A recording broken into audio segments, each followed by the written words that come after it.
MDH ಜನ ಮಸಾಲಾ. ಈಗ ಕಡಲೆ ಇರಲಿ, ಹಲಸಂದೆ ಬೀಜ, ಕಪ್ಪು ಕಡಲೆ ಅಥವಾ ಬಿಳಿ ಕಡಲೆ, ಎಲ್ಲವೂ ಸ್ವಾದಿಷ್ಟವಾಗುತ್ತೆ. ಬಾಗಲಕೋಟೆಯಲ್ಲಿ ಕಾರು ಡಿಕ್ಕಿಯಾಗಿ ಬೈಕ್ ಸವಾರ ಸ್ಥಳದಲ್ಲಿ ಸಾವು. ಹೇಮಾವತಿ ಎಕ್ಸ್‌ಪ್ರೆಸ್ ಲಿಂಕಿಂಗ್ ಕೆನಾಲ್ ವಿರುದ್ಧ ತುಮಕೂರಿನಲ್ಲಿ ಹೆಚ್ಚಿದ ಆಕ್ರೋಶ. ಕೋರ್ಟ್ನಲ್ಲಿ ಸಾಕ್ಷಿ ನುಡಿದ ಪ್ರಜ್ವಲ್ ರೇವಣ್ಣನ ಮಾಜಿ ಕಾರ್ ಡ್ರೈವರ್ ಕಾರ್ತಿಕ್. ಇದೆಲ್ಲವನ್ನು ನೋಡೋಣ ಕರ್ನಾಟಕ ನ್ಯೂಸ್ ಟಾಪ್ನಲ್ಲಿ. ಹೇಮಾವತಿ ಎಕ್ಸ್‌ಪ್ರೆಸ್ ಲಿಂಕಿಂಗ್ ಕೆನಾಲ್ ವಿರುದ್ಧ ಹೋರಾಟದ ಸಭೆ ನಡೆಯಿತು. ತುಮಕೂರಿನಲ್ಲಿ ನಿನ್ನೆ ನಡೆದ ಸಭೆ ಬಳಿಕ ಮಾತನಾಡಿದ ತುರುವೇಕೆರೆ ಶಾಸಕ ಎಂಟಿ ಕೃಷ್ಣಪ್ಪ, ಸರ್ಕಾರ ಯೋಜನೆ ನಿಲ್ಲಿಸಲಿ ಅಂತ ವರ್ಷಗಟ್ಟಲೆ ಹೋರಾಟ ನಡೆಸಿದ್ವಿ, ಇದೊಂದು ಕೆಟ್ಟ ಸರ್ಕಾರ ಅಂತ ಕಿಡಿಕಾರಿದ್ದಾರೆ.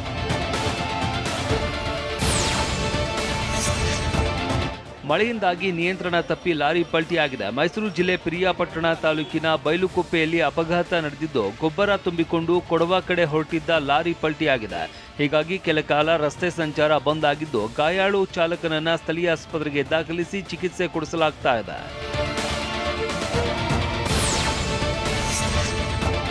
ಹಾಸನ ಮಾಜಿ ಸಂಸದ ಪ್ರಜ್ವಲ್ ರೇವಣ್ಣ ವಿರುದ್ಧದ ಅತ್ಯಾಚಾರ ಕೇಸ್ಗೆ ಸಂಬಂಧಪಟ್ಟಂತೆ ಕೋರ್ಟ್ನಲ್ಲಿ ಡ್ರೈವರ್ ಕಾರ್ತಿಕ್ ಸಾಕ್ಷ್ಯ ನುಡಿದಿದ್ದಾನೆ. ಅಶ್ಲೀಲ ದೃಶ್ಯಾವಳಿಗಳು ಸಿಕ್ಕಿದ್ದು ಹೇಗೆ ಎಂಬ ಮಾಹಿತಿಯನ್ನ ಕಾರ್ತಿಕ್ ನೀಡಿದ್ದಾನೆ. 2009ರಿಂದ HD ರೇವಣ್ಣ ಬಳಿ ಡ್ರೈವರ್ ಆಗಿದ್ದೆ. ನಂತರ ಭವಾನಿ ರೇವಣ್ಣ, ಸೂರಜ್ ರೇವಣ್ಣ ಕಾರಿಗೂ ಚಾಲಕನಾಗಿದ್ದೆ. 2018ರಿಂದ ಪ್ರಜ್ವಲ್ ರೇವಣ್ಣ ಕಾರು ಚಾಲಕನಾಗಿ ಕೆಲಸ ಮಾಡ್ತಾ ಇದ್ದೆ. ಮೊಬೈಲ್ನಲ್ಲಿ ಪ್ರಜ್ವಲ್ ರೇವಣ್ಣ ಅಶ್ಲೀಲ ದೃಶ್ಯ ವೀಕ್ಷಿಸ್ತಾ ಇದ್ರು. ನಾನು ಅವರ ಕಡೆ ನೋಡಿದಾಗ ಫೋನ್ ತಿರುಗಿಸ್ಕೊಳ್ತಾ ಇದ್ರು. ಜಯನಗರದ ಅವರ ಗೆಳತಿ ಮನೆಗೆ ಹೋದಾಗ ಕಾರ್ನಲ್ಲಿ ಮೊಬೈಲ್ ಬಿಟ್ಟಿದ್ರು. ಅವರ ಮೊಬೈಲ್ ಪಾಸ್ವರ್ಡ್ ಗೊತ್ತಿದ್ರಿಂದ ಅಶ್ಲೀಲ ವಿಡಿಯೋ ರವಾನಿಸಿಕೊಂಡಿದ್ದೆ ಅಂತ ಹೇಳಿದ್ದಾನೆ.